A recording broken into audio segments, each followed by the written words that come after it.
Hello everyone, I am doctor जय शिरपरा और आप सबका स्वागत करता हूं आज के लेक्चर में, जिसमें हम पढ़ने वाले हैं सीड के बारे में। Structure of seed, viability of seed, usefulness of seed. चलिए शुरुआत करते हैं कि सीड एक्चुअल में है क्या। तो ये हम सब जानते हैं कि सीड जो है वो फाइनल प्रोडक्ट है। एंजियोस्पर्म में सेक्सुअल रिप्रोडक्शन की फाइनल प्रोडक्ट सीड मानी जाती है। सीड फॉर्म कहाँ से होते हैं? तो सीड का फॉर्मेशन होता है ओव्यूल से। जो भी स्ट्रक्चर हमें फिलहाल फिगर में दिख रही है ओव्यूल्स है।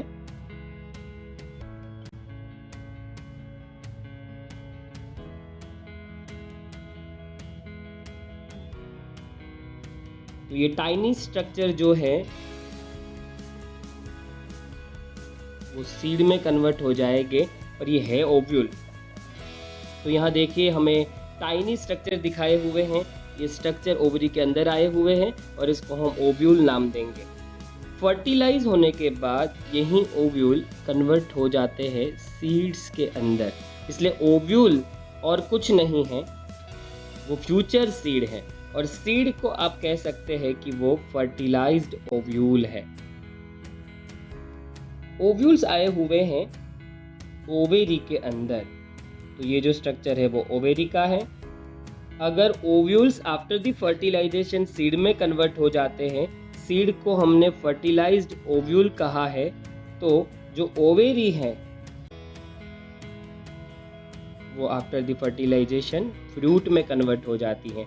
इस तरीके से आप कह सकते हैं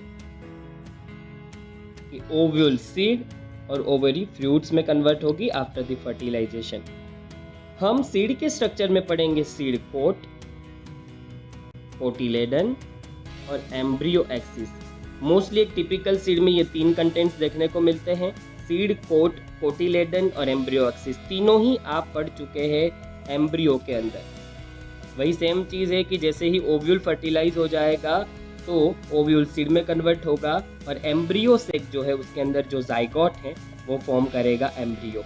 आपने एम्ब्रियो का स्ट्रक्चर सीड के विदिन ही देखा था। तो एम्ब्रियो के स्ट्रक्चर में हम लोगों ने सीड में कोटिलेडन देखा था, एम्ब्रियो एक्सिस भी देखी थी।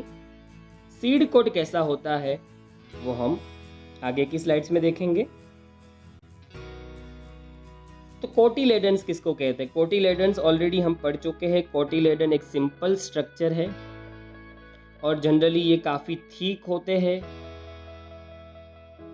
और हमें फूले हुए दिखते हैं, स्वॉलन दिखते हैं, क्योंकि उसमें काफ़ी सारा फूड जो है वो स्टोर है, जैसे लेग्यूम्स, पल्सेस, बीन्स हम जिसको कहते हैं।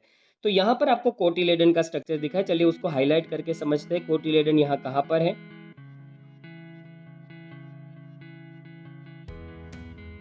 तो ये पूरा स्ट्रक्चर जो है वो है कोटिलेडन।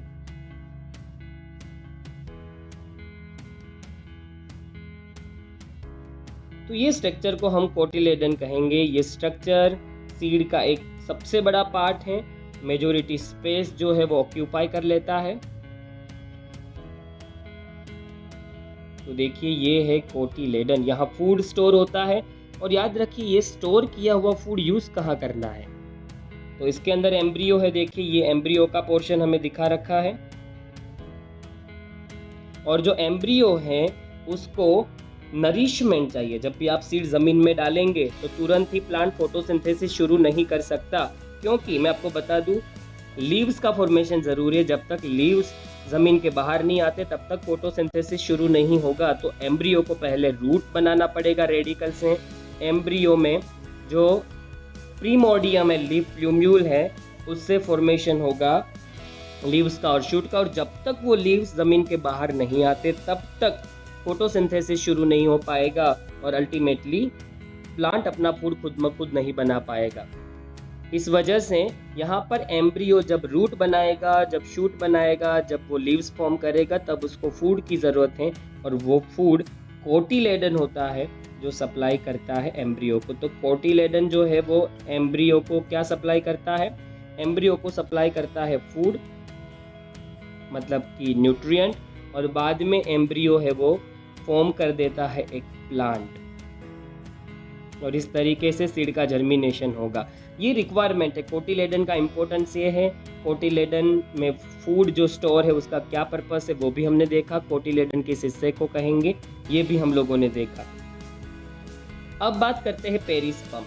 कुछ सीड्स ऐसे हैं जिनमें जो न्यूसेलस होता है वो परसिस्टेंस रहता है।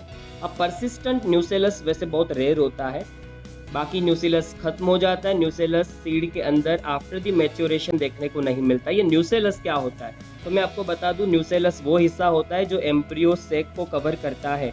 फिलहाल अगर मैं इस तरीके से एक ओव्यूल बनाता हूँ तो ओव्यूल के अंदर होती है एक एम्ब्रियो सेक, जैसे ये एम्ब्रियो सेक है जिसके अंदर egg cell, antipodal cell, synergid cells, polar nuclei ये सब क्रिएट होता है।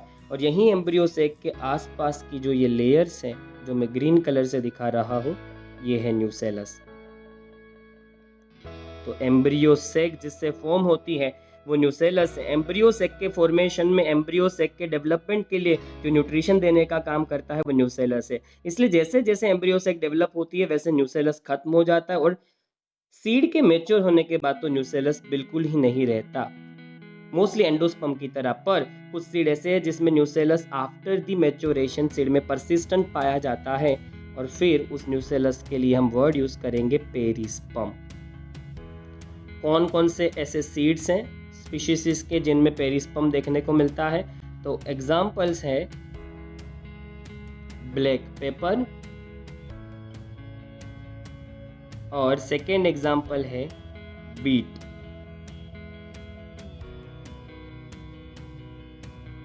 तो इन दोनों के सीड्स के अंदर हमें न्यूसेलस परसिस्टेंट फॉर्म में मिलेगा जो generally most of the seeds में नहीं देखने को मिलता और उसी के लिए वर्ड पेरिस्पर्म यूज किया गया है। उसके बाद है सीड कोट्स, सीड का कोटिंग, सीड का प्रोटेक्टिव लेयर। जैसे मैं कई बार आपको बता चुका हूँ कि नेचर हर एक जो फीचर होता है, जो कैरेक्टर होता है, आप कह सकते हैं कि जो पार्ट होता है उसके प्रोटेक्शन के लिए कोई ना कोई इंतजाम ज़रूर करता है। जैसे लंग्स को प्रोटेक्ट करने के लिए उन्होंने फॉर्म किया है प्लूरल मेम्ब्रेन, हार्ट को प्रोटेक्ट करने के लिए उन्होंने फॉर्म किया पेरिकार्डियम, और हमारी बॉडी का प्रोटेक्शन करने के लिए स्किन को फॉर्म किया। वैसे ही ओव्यूल को प्रोटेक्ट करने के लिए इंटेग्यूमेंट्स फॉर्म किए थे। ओव्यूल के प्रोटेक्टिव लेयर इंटेग्यूमेंट्स थे। और आप लोगों को बता दूं कि जब ओव्यूल सीड में कन्वर्ट हो जाता है तब यही इंटेग्यूमेंट्स जो है वो सीड के कॉर्ड्स बन जाते हैं। ओव्यूल अगर सीड बन जाएगा तो ओव्यूल्स के इंटेग्यूमेंट सीड कोट बन जाएंगे। सीड कोट थोड़ा सा हार्ड और टफ होता है और इसका काम प्रोटेक्शन का है। देखिए यहाँ पर सीड कोट दिखाया हुआ है। ये जो रेडिश कलर का स्ट्रक्चर हमें दिख रहा है जो सीड के आसपास लगा है वो प्रोटेक्ट करता है सीड को और उसी को हम सीड कोट्स कहते हैं। माइक्रोपाइल, ओव्यूल के अंदर छोटा सा हिस्सा जहां एक छोटा हॉल है जहां से पोलन ट्यूब एंटर होती है। फर्टिलाइजेशन के बाद ओव्यूल का वो माइक्रोपाइल जो है वो एज इट इज रहता है और ओव्यूल सीड बन जाता है। और वो माइक्रोपाइल स्मॉल जो पोर है वो हमें सीड के अंदर अब देखने को मिलेगा। तो ये एक छोटा सा पोर है जो ओव्यूल में था और रिमेन रह गया सीड के अंदर भी। इसके लिए हम वर्ड माइक्रोपाइल यूज करेंगे। ये रहा वर्ड माइक्रोपाइल, यहाँ पर छोटा सा हॉल सीड का। तो सीड कोट के अंदर जनरली ये होल पाया जाता है जिससे जो वाटर है वो एंट्री करेगा। तो वाटर की एंट्री इस हॉल से होगी, ऑक्सीजन की एंट्री सीड में इस हॉल से होगी। सीड में वाटर और ऑक्सीजन इस हॉल के जरिए एंटर करेंगे और पहुंचेंगे एम्ब्रियो के पास। उसके बाद एम्ब्रियो जो है वो रूट का फॉर्मेशन रेडिकल से करेगा, शूट और लीव्स का फॉर्मेशन करेगा प्लूम्यूल से। तो ज़रूरी है कि सीड जर्मिनेट हो, उसके लिए वाटर और ऑक्सीजन जैसे जो रिक्वायर एलिमेंट्स है वो हमें एम्ब्रियो तक पहुंचाने हैं। और ये माइक्रोपाइल ही वो हिस्सा है, छोटा सा हॉल जिसको कह सकते हैं, जहां से ये सारी चीज़ें सीड के एम्ब्रियो तक पहुंच जाती हैं। ये वही माइक्रोपाइल है जो ओव्यूल में था, पर जैसे ओव्यूल सीड बन गया तो वो micropyle as it is remain रह गया सीड के अंदर। यहाँ और एक फिगर भी मैंने दिखाई है कि ये कोटिलेडन्स हैं और इसमें देखिए एम्ब्रियो के पार्ट्स भी दिखाए गए हैं। रेडिकल नाम का जो हिस्सा है उससे रूट बनता है और प्लूम्यूल नाम का हिस्सा है उससे शूट फॉर्म होता है। ये चीज़ वैसे हम पढ़ चुके हैं एम्ब्रियो के अंदर। अब बात करते हैं स्ट्रक्चर के बाद सीड के डोरमेंसी की। सीड डोरमेंसी, डोरमेंसी का मतलब होता है एक इनएक्टिवेटेड, एक स्लीपिंग स्टेज। जैसे ही सीड मैच्योर होता है, वाटर कंटेंट उसका रिड्यूस हो जाता है। सीड अपने वाटर लेवल को काफ़ी रिड्यूस कर देता है। सीड जो है वो रिलेटिवली ड्राई हो जाता है। अगर मास के रेफरेंस से हम देखें तो मॉइस्चर जो है वो 10 to 15% ही रह जाता है। तो सीड खुद को मैच्योर करने के बाद ड्राई कर देता है। किस तरीके से? वाटर कंटेंट को रिड्यूस कर कर। ऐसा इसलिए करता है क्योंकि वाटर का लेवल सीड में जैसे ही कम होगा तो सेल्स की मेटाबॉलिक एक्टिविटी जो है वो स्लो डाउन हो जाएगी। एम्ब्रियो के जो सेल्स हैं उनके अंदर चलने वाली केमिकल रिएक्शंस, जिसको हम मेटाबॉलिक एक्टिविटी कहते हैं, सेल को हम केमिकल फैक्ट्रीज कहते हैं। तो सेल्स के अंदर ये जो केमिकल रिएक्शंस होती हैं उनको हम कॉमन वे में मेटाबॉलिक रिएक्शंस कहते हैं। पानी ज़रूरी है, वाटर मीडियम है केमिकल रिएक्शंस के लिए। सेल के अंदर जो भी केमिकल रिएक्शंस हो रही हैं उसका मीडियम वाटर है। और वाटर अगर कम हो जाएगा, देखिए 10 to 15% अगर हम बात करें तो मॉइस्चर कम हो जाता है। मास के रेफरेंस से सीड जो है वो मैच्योर होने के बाद ड्राई हो जाता है, जिसकी वजह से मेटाबॉलिक एक्टिविटी स्लो हो जाएगी और सीड एक लंबी स्लीप में चला जाएगा, एक इनएक्टिवेटेड कंडीशन में चला जाएगा। जैसे एनिमल्स हाइबरनेशन और एस्टिवेशन करते हैं, इसी इनएक्टिव स्टेज के लिए हम डोरमेंसी वर्ड यूज करते हैं। ऐसा ज़रूरी है, डोरमेंसी मोस्ट इम्पोर्टेंट फीचर है सीड का। अगर सीड इनएक्टिवेटेड कंडीशन में नहीं जाता तो आप अगर सीड को अपने घर पे स्टोर करते और खोल के जब भी देखते उस स्टोरेज यूनिट को तो आपको वो सारे सीड जर्मिनेटेड दिखते हैं। वो सारे सीड बेकार हो जाते जर्मिनेशन करके। सीड का जर्मिनेशन तभी होना चाहिए जब उसको प्रॉपर एनवायरमेंटल फैक्टर्स जो है वो सपोर्टिव मिले, सॉइल मिलनी चाहिए, फेवरेबल कंडीशन मिलनी चाहिए, क्योंकि लाइफ की शुरुआत ऑलवेज फेवरेबल कंडीशन में हो पाएगी। एडिक्वेट मॉइस्चर मिलना ज़रूरी है, ऑक्सीजन मिलना ज़रूरी है, सूटेबल टेम्परेचर का होना ज़रूरी है, तब जाके जर्मिनेशन उसको करना है। हमने अगर इसको कोई बर्तन में या इस तरीके के स्ट्रक्चर में भर के रखा है और अगर ये यहाँ जर्मिनेट हो जाएगी तो यहाँ उसको कोई न्यूट्रिशन नहीं मिलने वाला, इस जगह पे वो प्लांट फॉर्म नहीं कर पाएंगे, ये सीड एक्चुअल में अपनी पॉपुलेशन नहीं बढ़ा पाएंगे, इसलिए अल्टीमेटली वो बेकार हो जाएंगे। पर ऐसा होता नहीं है, सीड को पता है कि कब कंडीशन फेवरेबल है और कब नहीं। तो जब आप इसको ड्राई प्लेस पे स्टोर करके रखेंगे तो ये इनएक्टिवेटेड ही रहेंगे जब तक इसके पास वाटर नहीं पहुंचता तब तक। तो हम इस तरीके से जब तक एग्रीकल्चर लैंड में इन सीड्स को जर्मिनेट नहीं करवाना चाहते, नए क्रॉप को कल्टीवेट नहीं करवाना चाहते, तब तक उसको स्टोर करके रख सकते हैं और वो जर्मिनेट भी नहीं होंगे तब तक। इसी इनएक्टिवेटेड स्टेज को डोरमेंसी कहते हैं। डोरमेंसी का बड़ा फायदा ये है कि अनफेवरेबल कंडीशन में सीड जर्मिनेशन प्रोसेस को रोक के रखता है जिससे वो वेस्ट ना हो जाए, पर जैसे ही फेवरेबल कंडीशन मिलती है वो इनएक्टिवेटेड कंडीशन डोरमेंसी जो है उसको ब्रेक कर देगा और जर्मिनेशन करेगा। वायबिलिटी ऑफ सीड्स, आपने सीड को स्टोर करके रखा हुआ है तो कितना स्टोर करके रख सकते हैं? 1 साल, 2 साल, 3 साल, 5 साल, तो अप टू 10 ईयर्स। तो कुछ स्पीशीज के सीड्स ऐसे हैं जो फ्यू मंथ्स के अंदर ही अपनी वायबिलिटी जो है वो लूज कर देंगे, जिसका मतलब है आपने भले ही सीड को स्टोर करके रखा है, आप उसका use definitely as a food ज़रूर कर सकते हैं, वो अगर बिगड़े नहीं है तो, उसमें इंसेक्ट नहीं लगे तो, पर आप उसको ज़मीन में डालेंगे तो उनसे नए प्लांट्स नहीं बनेंगे। इसका मतलब है कि सीड के अंदर आया हुआ एम्ब्रियो अब लाइव नहीं रहा, अलाइव नहीं रहा। ऐसे सीड्स को हम कहते हैं कि उन्होंने अपनी वायबिलिटी लूज कर दी। तो कुछ स्पीशीज के सीड्स ऐसे हैं जिनकी वायबिलिटी जो है, एक्टिविटी जो है, वो फ्यू मंथ्स के लिए ही रहती है। फ्यू मंथ्स के बाद वो सीड्स बेकार हो जाते हैं, उससे आप कोई प्लांट कल्टीवेट नहीं करवा सकते। और जबकि कुछ प्लांट्स के सीड्स ऐसे भी हैं, large number of species mostly several years के लिए अपने सीड को वायबल रख सकती है। उनके सीड 10-10, 15-15, 20-20 और इवन 100 ईयर्स के बाद और 1000 ईयर्स के बाद भी जर्मिनेट हो सकते हैं। तब तक उस सीड के अंदर मौजूद एम्ब्रियो जो है वो अलाइव रह सकता है। ऐसे सीड्स जो है वो can remain alive for hundreds of years. वो डिपेंड करता है पर्टिकुलर स्पीशीज के ऊपर। आप ज़रूर सर्च करिए गूगल में कौन सी ऐसी स्पीशीज है जिनकी वायबिलिटी जो है वो बहुत ही कम है, जिनके सीड की वायबिलिटी जो है वो कुछ फ्यू मंथ्स की ही है। ऐसे कौन कौन से प्लांट स्पीशीज हैं। आप यहाँ पर देखिए, यहाँ पर एक स्टोरेज यूनिट दिखाया है जहां पर सीड को स्टोर करके रखा जाता है।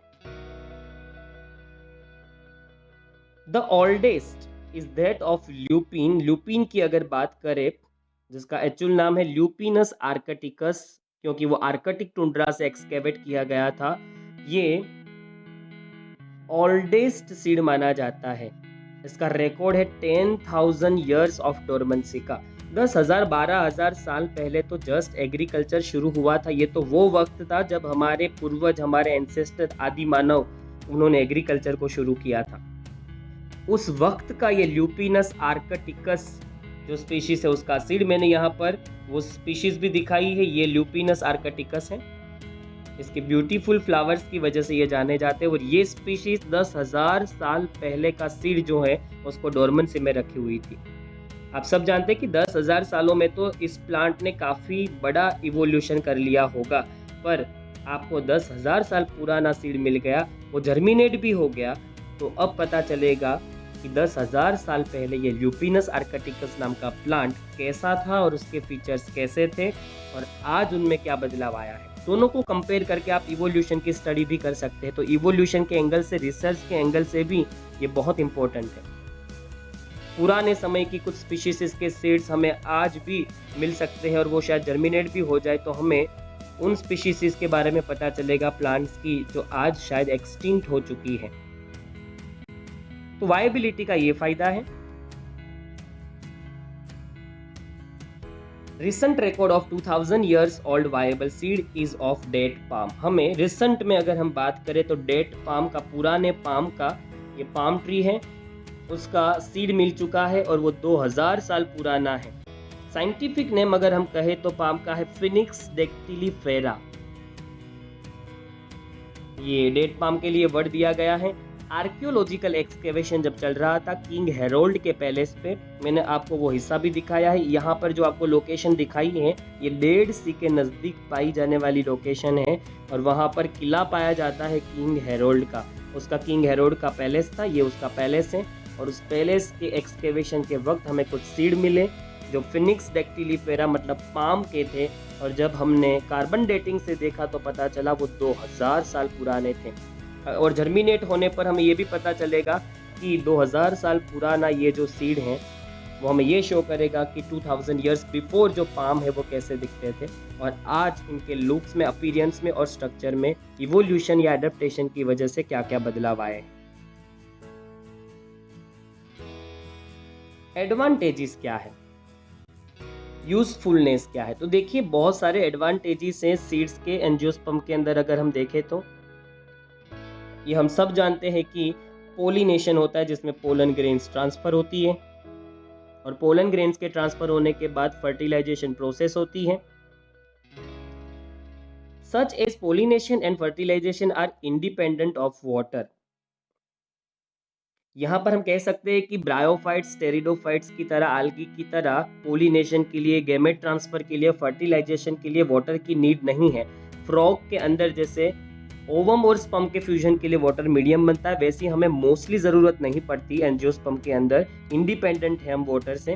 पर सीड की जो फॉर्मेशन की बात है उसमें काफ़ी डिपेंडेंसी देखने को मिलती है और इसी वजह से सीड के डिस्पर्सल के लिए काफ़ी अलग अलग तरीके की एडेप्टिव स्ट्रेटजीज जो है वो प्लान आउट कर रखी हैं एंजियोस्पर्म ने, क्योंकि हर एक स्पीशीज यही चाहती है कि उनकी जो हयाती है, एग्जिस्टेंस है, वो इस अर्थ पे बनी रहे और वो अपने आप को ज़्यादा ग्रो करवाना भी चाहते, इवोल्यूट भी करवाना चाहते। कोई भी नहीं चाहता कि उनकी स्पीशीज जो है वो इस दुनिया से गायब हो जाए, एक्सटिंक्ट हो जाए, और इसलिए उनको अपनी डोमिनेंसी बढ़ानी पड़ेगी और डोमिनेंसी बढ़ाने के लिए उन्होंने ज़्यादा कॉलोनीज का बनाना ज़रूरी समझा।